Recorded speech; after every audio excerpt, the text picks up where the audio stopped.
Matagumpay na isinagawa ng mga kapulisan ang road clearing operations sa iba't ibang bahagi ng lalawigan ng rehiyon ng Cordillera ngayong araw ika-25 ng Hulyo taong kasalukuyan.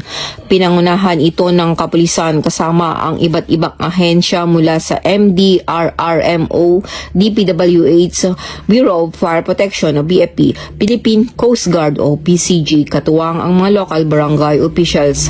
Ang nasabing hakbang ay agarang tugon sa insidente ng pagguho ng mga bato o rockpool na dulot ng pananalasa ng bagyong Dante at Emong sa mga nasabing lugar.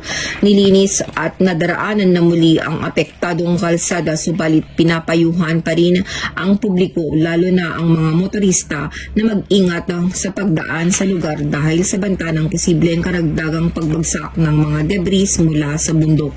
Ang kapulisan ng Cordillera ay patuloy sa pagsasagawa ng mga ganitong operations, katuwang ang iba't ibang ahensya para sa pagpapanatili ng kaligtasan at bilang bahagi ng mga tinatibay na Philippine National Police Disaster Response efforts sa panahon ng kalamidad. Mula dito sa rehiyon ng Cordillera, ito ang iyong PNN correspondent, Police Master Sergeant Lenny Valerio, alagad ng batas, tagataguyod ng Balitang Pulis.